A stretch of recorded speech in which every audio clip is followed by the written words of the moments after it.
Bapak Ibu Saudara-saudara sekalian, Shalom, Tuhan berkati Anda semua. Dalam kesempatan sebelumnya atau seminggu yang lalu, saya sharing dengan Anda mengenai satu tema penting yang disebut dengan intensitas kekudusan. Itu terambil dari 1 Tesalonika pasal 4 ayat 1 sampai 8. Nah, saudara-saudaraku, ketika Paulus memberikan nasihat kepada jemaat di Tesalonika, Paulus menekankan tentang dua hal yang harus lebih sungguh-sungguh lagi dilakukan oleh jemaat di Tesalonika. Yang pertama adalah hidup di dalam kekudusan secara seksual, dan yang kedua yang pada hari ini kita akan sama-sama merenungkannya, yaitu intensitas kasih persaudaraan. Jadi kalau yang pertama tadi intensitas kehidupan kekudusan secara kehidupan kudus atau kekudusan secara seksual, itu dari 1 Tesa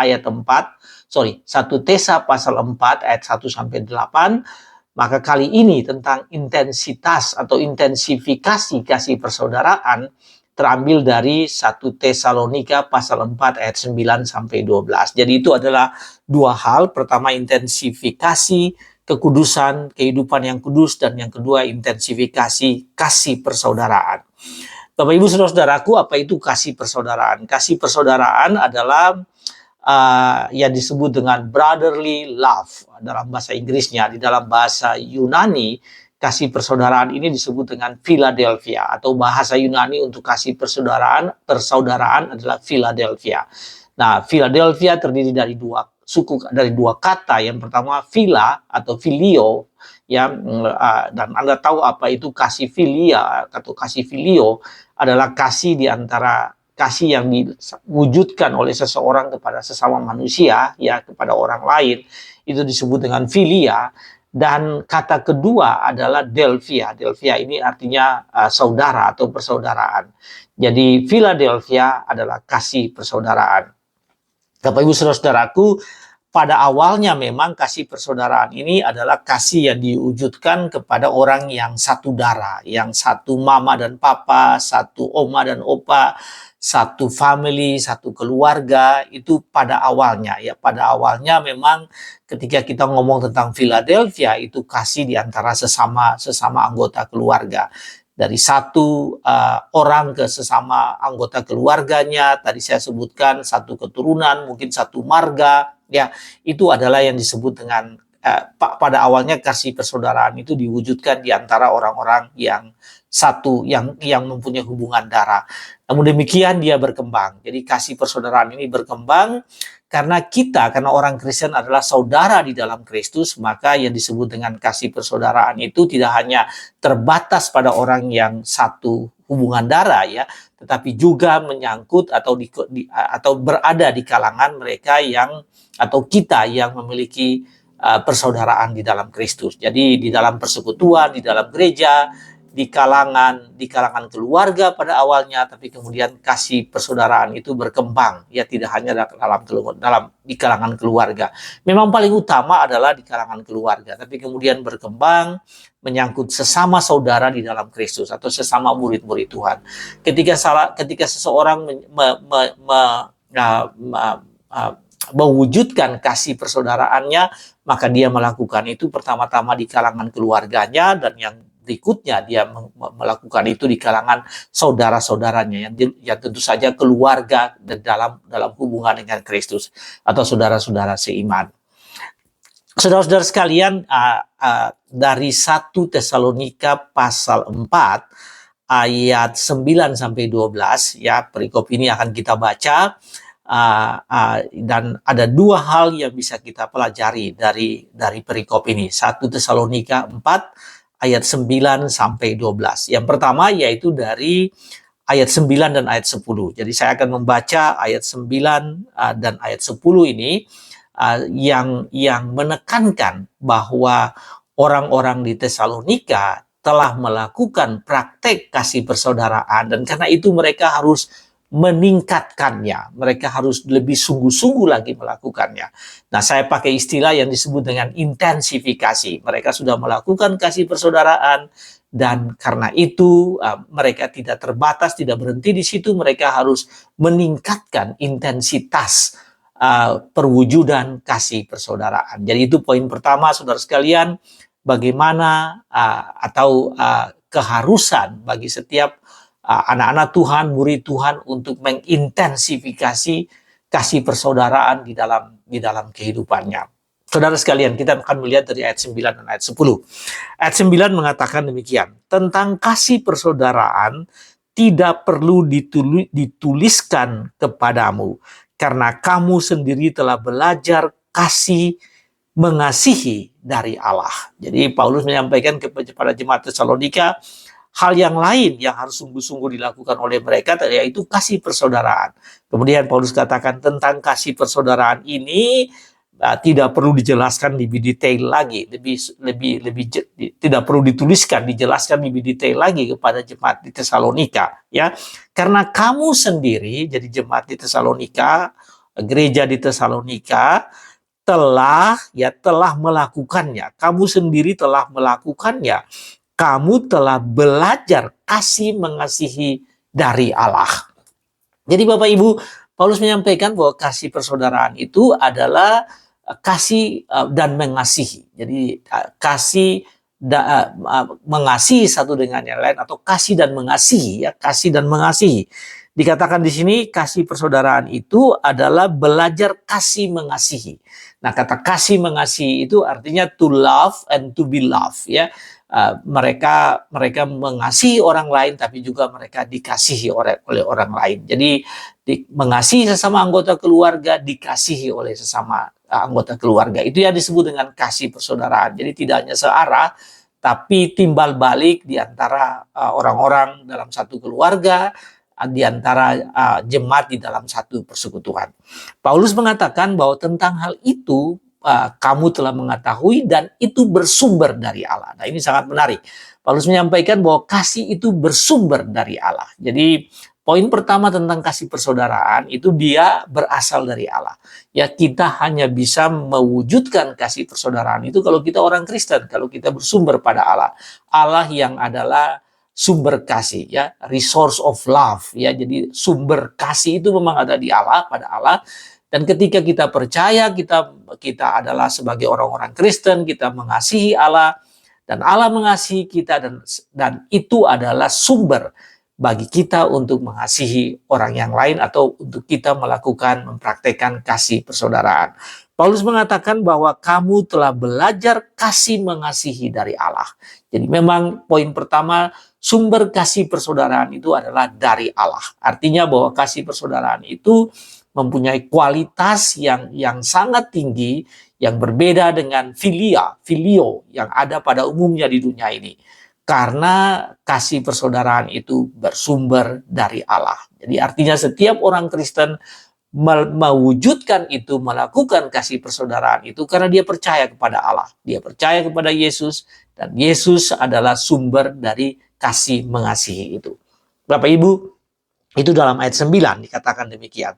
Kemudian di ayat 10 dikatakan bahwa jemaat di Tesalonika ini telah mempraktekkan hal itu, telah mempraktekkan kasih persaudaraan itu. Saya baca kepada Anda, ayat 10 mengatakan, hal itu kamu lakukan juga terhadap semua saudara di seluruh wilayah Makedonia. Saudara, ini perhatikan frasa ini. Hal itu, kasih mengasihi atau kasih persaudaraan ini, kamu melakukan juga bukan hanya di kalangan kamu, di antara keluarga kamu, tapi kamu melakukan juga terhadap semua saudara di seluruh wilayah Makedonia. Jadi jemaat di Tesalonika ini tadi yang saya sebutkan. Pada awalnya memang kasih persaudaraan itu di antara saudara-saudara yang sedarah, ya, saudara-saudara yang sefamili, satu relatif, ya, satu hubungan keluarga. Tapi yang telah dilakukan oleh jemaat di Tesalonika, mereka juga melakukan untuk saudara-saudara sepersekutuan, saudara-saudara dalam Kristus yang berada di Makedonia. Saudara sekalian, Makedonia ini terdiri dari, kita tahu dan saya sudah jelaskan sebelumnya bahwa 3 kota utama di Makedonia itu adalah Filipi, Berea, dan Tesalonika. Dan Paulus menyampaikan firman Tuhan, melakukan evangelisme di ketiga daerah ini. Dan di sana mereka telah banyak orang, beberapa keluarga telah menjadi orang Kristen. Dan gereja berkembang dengan sangat pesat di sana. Dan Paulus mengatakan bahwa orang-orang di Tesalonika ini mereka telah mempraktekkan itu. Jadi mereka udah pergi melampaui batas kotanya. Tadinya mereka hanya melakukan di kalangan internal, di kalangan keluarga, di kalangan jemaat yang ada di Tesalonika, tapi mereka telah mengembangkan itu, kasih persaudaraan itu. Melampaui Tesalonika, tapi di seluruh Makedonia. Saudara, di bagian lain di Alkitab dikatakan bahwa kasih persaudaraan itu mereka wujudkan itu bahkan sampai di Yerusalem. Menjangkau murid-murid, menjangkau orang-orang percaya yang menderita, yang dalam kesusahan, yang ada di Yerusalem. Jadi kasih persaudaraan itu keluar, berkembang dari keluarga, kemudian sesama satu jemaat di dalam satu kota, kemudian berkembang di sesama orang Kristen, seluruh anak-anak Tuhan, di kalangan anak-anak Tuhan. Kasih persaudaraan itu berkembang. Itu dari ayat 10, jadi telah dipraktekkan oleh jemaat di Tesalonika. Ayat 11 mengatakan tentang intensifikasi, yang tadi saya sebutkan dengan intensifikasi, intensify, deepening, memperdalam kasih persaudaraan itu, sehingga kualitas kasih persaudaraan itu makin meningkat. Saudara, ayat 11 mengatakan demikian, ayat 10 mengatakan demikian. Hal itu kamu lakukan juga terhadap semua saudara di seluruh wilayah Makedonia. Tetapi kami menasihati kamu. Ya, Paulus katakan, kami menasihati kamu, Pak Paulus dan tim pelayanannya menasihati jemaat di Tesalonika, saudara-saudara, supaya kamu lebih sungguh-sungguh lagi melakukannya. Supaya kamu lebih sungguh-sungguh lagi melakukannya. Saudara, ini yang dimaksudkan dengan intensifikasi tersebut. Mereka sudah melakukan, bahkan melebihi apa yang kita bayangkan. Karena pada awalnya hanya di kalangan mereka sendiri, sekarang sudah menjangkau jemaat-jemaat yang lain yang ada di kota-kota atau daerah lain di Makedonia. Jadi kota-kota lain di Makedonia atau orang-orang gereja lain yang ada di daerah Makedonia. Tesalonika kemudian berkembang ke daerah lain. Dan Paulus tahu bahwa itu telah mereka lakukan. Namun ayat 11, ayat 10 tadi Paulus katakan begini, saudara-saudara, supaya kamu lebih bersungguh-sungguh lagi melakukannya. Jadi sudah melakukan, tapi kamu harus mengintensifikasi kasih persaudaraan itu. Saudara, ini merupakan suatu wejangan nasihat Paulus karena dia melihat banyak orang yang membutuhkan hal itu, perlu dijangkau oleh kasih persaudaraan itu, sehingga Paulus mengatakan kamu harus lebih bersungguh-sungguh lagi. Kamu sudah melakukan, tapi kamu harus lebih bersungguh-sungguh lagi. Dengan kata lain, kamu harus meningkatkan kualitasnya, intensitasnya kamu harus meningkatkan hal itu. Saudara, pertanyaannya, apa sih yang disebut dengan kasih persaudaraan itu? Ya, apa wujud dari kasih persaudaraan itu? Yang disebut dengan Philadelphia itu wujudnya apa? Kalau Anda membaca secara teliti, saudaraku, maka Anda akan mendapatkan pemahaman bahwa yang Paulus maksudkan di sini yaitu pertama-tama adalah bagaimana beban finansial, ya, beban ekonomi, beban finansial yang ada pada sesama anggota keluarga dan sesama anggota gereja itu dibagi, ya. Jadi bagaimana memperhatikan kebutuhan finansial dari sesama saudara, kebutuhan ekonomi dari sesama saudara. Itu yang pertama. Jadi aspek yang merupakan wujud perwujudan dari kasih finansial, kasih persaudaraan itu, yaitu memperhatikan kebutuhan finansial, kebutuhan ekonomi yang ada di sesama saudara seiman, terutama di tengah-tengah di antara sesama anggota keluarga. Jadi pertama yang finansial, tapi kemudian dia berkembang tidak hanya finansial, tetapi juga perhatian, kasih sayang, ya, yang harus diwujudkan oleh setiap orang kepada sesama saudaranya. Bapak Ibu saudara sekalian, ada banyak orang di dunia ini yang sekarang yang mempraktekkan kasih persaudaraan. Begitu banyak orang yang terutama di negara-negara maju yang mempunyai kemampuan finansialnya yang cukup, ya, yang berlebihan. Mereka membangun yayasan-yayasan filantropik atau kerja-kerja filantropik, baik itu individual filantropik maupun foundation, ya, mereka bangun yayasan dan kemudian menjangkau banyak orang di seluruh dunia ini. Mereka ingin menunjukkan bahwa ada nilai Christianity, ada nilai kekristenan di dalam kehidupan mereka. Dan banyak orang yang melakukan hal itu, ya, banyak orang yang punya duit, punya uang, punya kekayaan secara finansial, dan mereka mewujudkan kasih persaudaraan itu. Saya ingin menekankan kepada Anda bahwa ada yang memang orang-orang Kristen yang melakukan itu, tapi tidak sedikit juga ada orang-orang yang melakukan itu yang bukan Kristen, Nah, yang menjadi persoalan yang saya harus tekankan bahwa sumber dari kasih persaudaraan itu adalah dari Tuhan sendiri.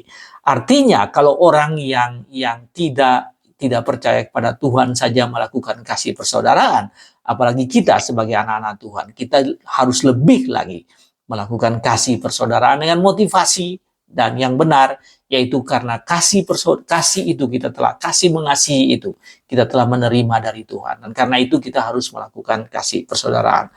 Bapak Ibu, ketika di perjamuan malam sebelum Tuhan Yesus disalibkan, ya, jadi perjamuan malam ketika Yudas telah pergi, ya, Yudas telah meninggalkan Yesus dan 11 murid lainnya. Kemudian di dalam percakapan dengan para murid itu, 11 murid itu, Yesus mengatakan begini, aku memberi perintah baru kepadamu.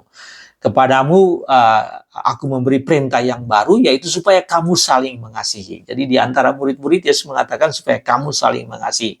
Sama seperti aku telah mengasihi kamu, demikian pula kamu harus saling mengasihi. Dengan demikian, semua orang akan tahu bahwa kamu adalah murid-muridku. Saudara, sebetulnya Yesus menyampaikan kepada murid-murid, kamu harus sebagai saudara dalam iman, kamu harus saling mengasihi. Dan dengan cara itu orang lain akan mengetahui bahwa kamu adalah murid-muridku. Saudara, Yesus ingin mengatakan bahwa dengan kita melakukan kasih persaudaraan, maka orang yang tidak percaya akan mengetahui bahwa kita ini orang Kristen. Jadi dengan mempraktekkan kasih persaudaraan, orang akan mengetahui bahwa kita ini adalah orang percaya.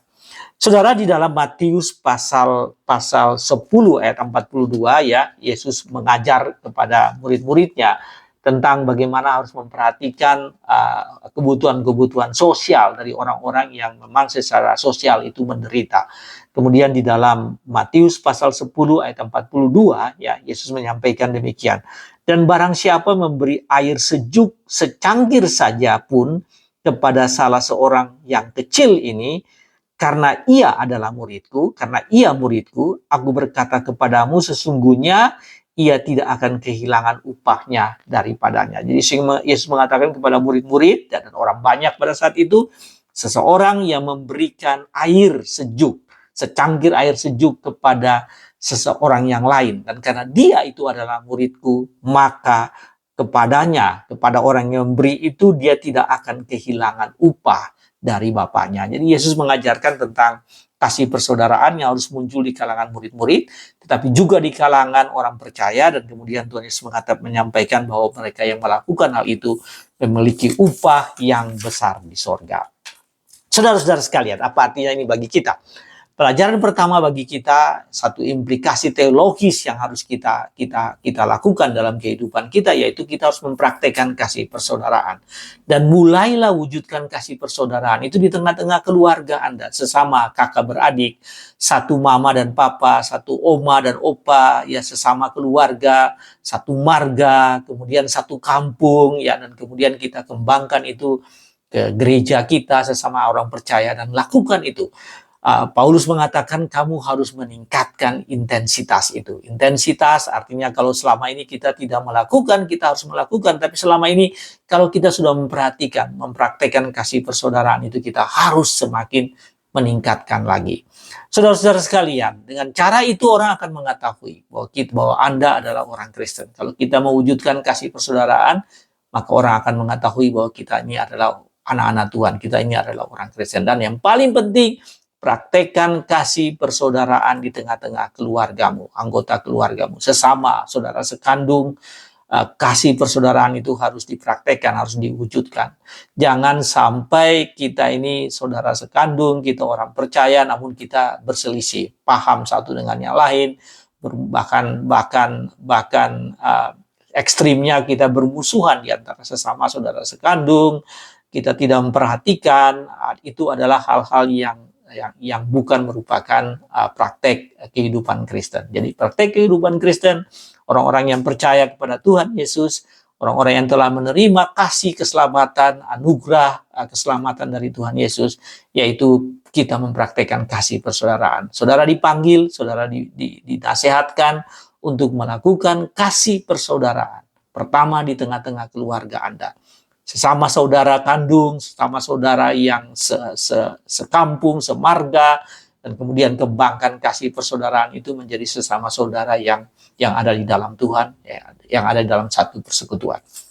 Saudara sekalian, hal yang kedua saya ingin sharing kepada Anda dari bagian kedua ini, yaitu bahwa aksi setiap pribadi atau praktek setiap pribadi bekerja dengan sungguh-sungguh adalah bagian dari bekal untuk Anda melakukan kasih persaudaraan.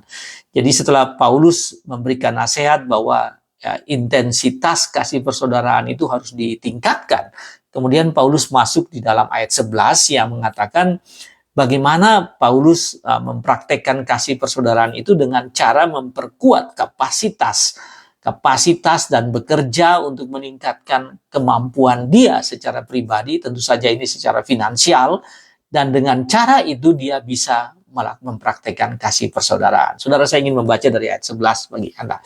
Ayat 11 mengatakan demikian. 1 Tesalonika ayat 11 ya, mengatakan demikian.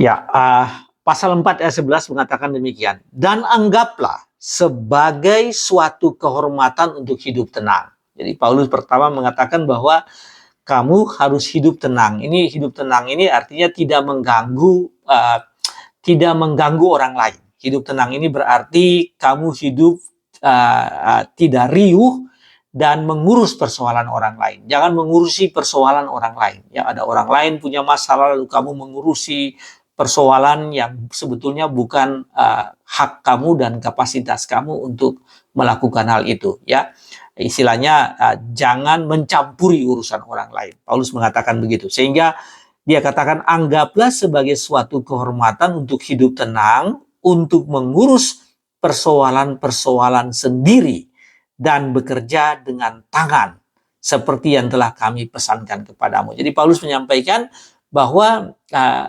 bagi kamu setelah kamu melakukan kasih persaudaraan itu, tapi secara internal, secara ya, bagi kamu sendiri ya, bagi setiap orang, kamu jangan riuh dan sibuk dengan mengurusi persoalan orang lain. Ya, ini menjadi kalau kamu melakukan hal itu, ini menjadi kontraproduktif di dalam hidupmu. Kalau kamu nggak memperhatikan hidupmu sendiri, pekerjaanmu, ya, tapi kamu mengurusi orang lain, maka itu menjadi kontraproduktif dalam hidupmu.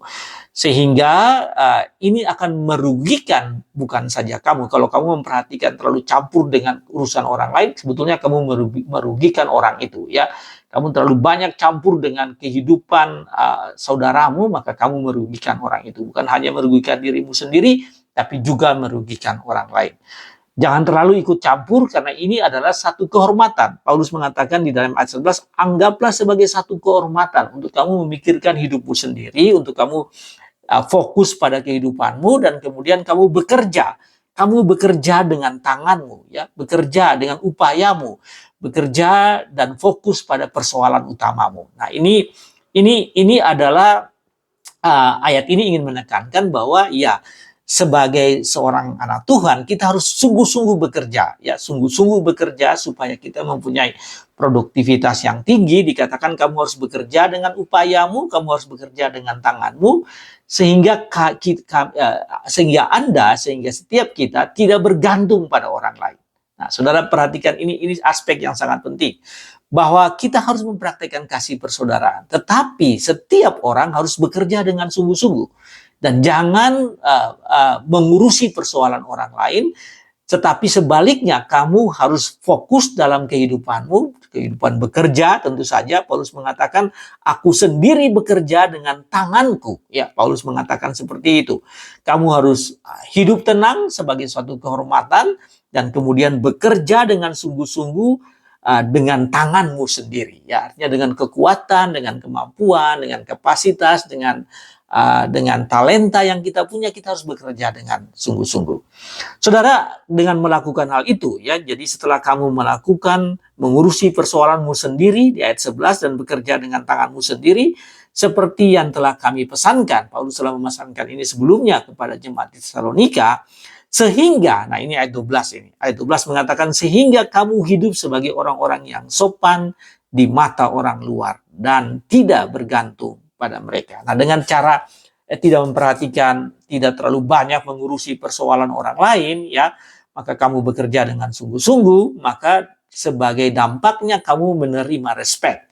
Kamu tidak menyusahkan atau bergantung pada orang lain, dan itu merupakan wujud dari kasih persaudaraan. Jadi saudara bisa lihat hubungan ini.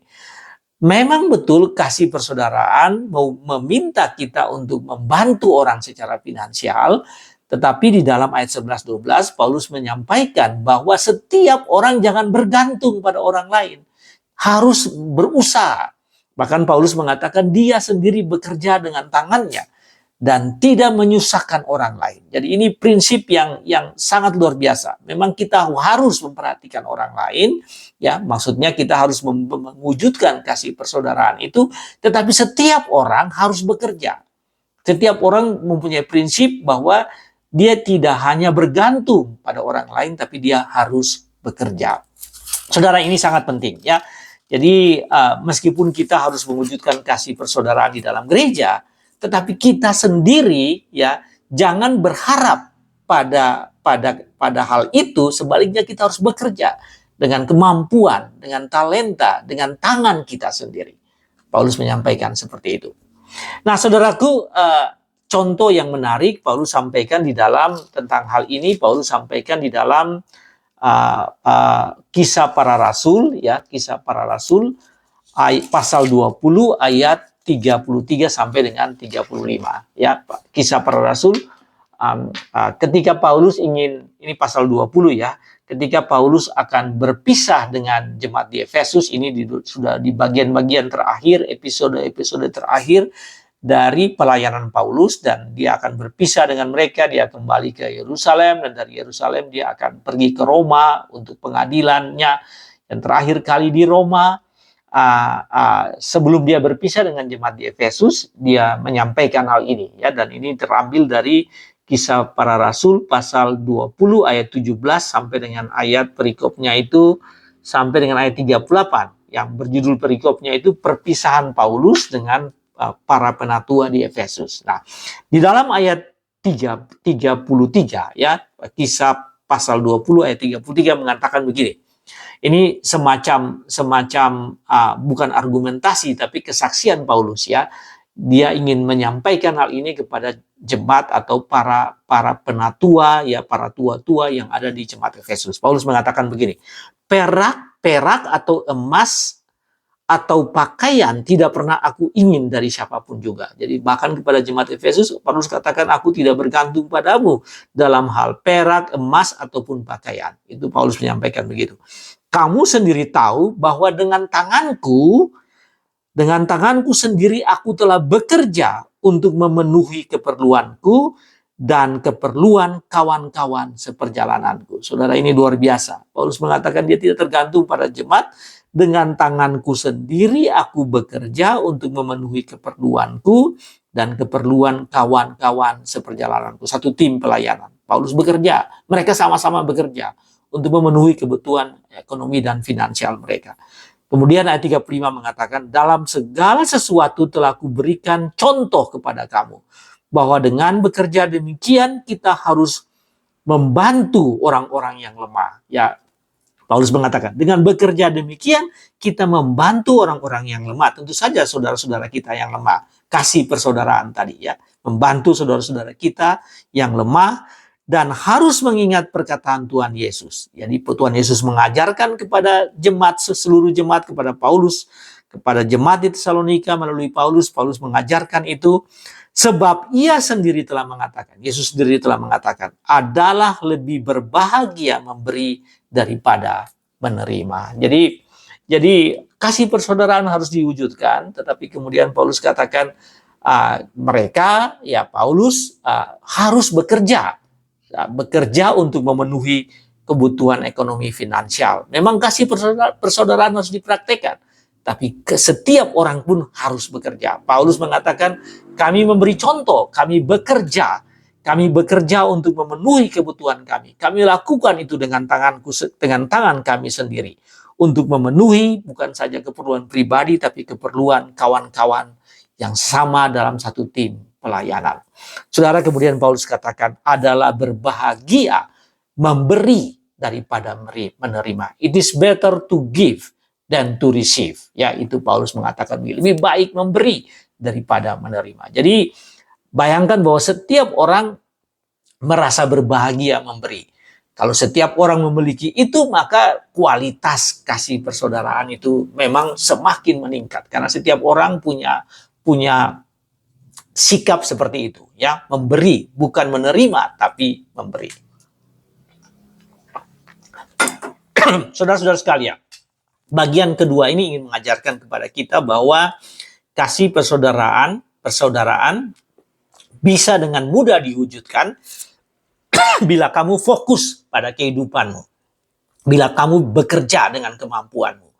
Jadi ketika kamu bekerja, tentu saja kamu diberkati. Kamu mempunyai resource, sumber daya finansial. Dan dengan demikian kamu bisa mempraktekkan kasih persaudaraan. Hasil pekerjaan kamu itu kamu bagikan. Karena lebih baik memberi daripada menerima. Jadi mulai dari sekarang, saudara-saudara sekalian, perhatikan bahwa kasih persaudaraan itu penting dan bahwa Anda harus bekerja agar proses intensifikasi kasih persaudaraan itu bisa Anda lakukan. Setiap jemaat, setiap orang Kristen bekerja dengan tangannya, bekerja dengan sungguh-sungguh, dengan talentanya, berharap pada Tuhan. Dan dengan cara itu, dia mendapatkan sumber daya finansial dan ekonomi, dan dia bisa mewujudkan kasih persaudaraan di tengah-tengah persekutuannya. Dia bisa mewujudkan itu. Saudara sekalian, sebagai pesan terakhir bagi Anda. Pertama, intensifikasilah kasih persaudaraan. Jadi memang Paulus katakan kamu harus lebih bersungguh-sungguh lagi. Jadi pesan yang paling penting, siaplah, lakukanlah intensifikasi. Semakin meningkatkan kualitas kasih persaudaraan itu. Mungkin Anda mengatakan Anda sudah lakukan selama ini. Ya, itu puji Tuhan kalau Anda sudah melakukan kasih persaudaraan di tengah-tengah keluargamu, saudaramu, anggota gerejamu, sesama saudara dalam iman. Kalau Anda sudah melakukan sangat baik, jangan berhenti tapi harus semakin ditingkatkan. Tetapi bila Anda selama ini belum memperhatikan kasih persaudaraan, kiranya firman Tuhan ini menyentuh Anda dan Anda mau melakukan kasih persaudaraan. Terutama di tengah-tengah keluargamu, ya, di tengah-tengah sanak saudaramu, ya, sekeluarga, satu keturunan darah, sedarah. Lakukanlah itu sekarang, mulai dari sekarang.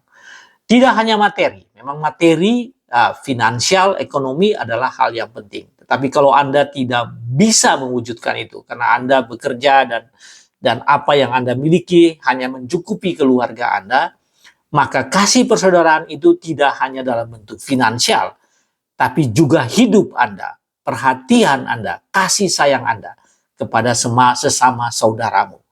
Saudara-saudara maupun saudara dalam Kristus, saudara dalam iman dan percaya kepada Kristus. Mulai dengan keluargamu, perlahan-lahan kembangkan itu kepada sesama orang percaya, sesama saudara di dalam iman, di dalam Kristus Yesus. Perhatikan kebutuhan saudara sekandung, saudara semarga, saudara sekandung, satu mama, satu papa, satu opa, satu oma, ya, itu perlu dilakukan. Pertama-tama di antara itu, kemudian kembangkan kasih persaudaraan. Tuhan Yesus mengatakan begini, kalau kamu mempraktekkan kasih persaudaraan, itu kalau kamu tingkatkan itu, semakin melakukan itu, maka orang-orang akan mengakui bahwa kamu adalah murid-muridku. Saudara, lakukanlah intensifikasi kasih persaudaraan dalam kehidupanmu. Tuhan berkati saudara sekalian. Amin.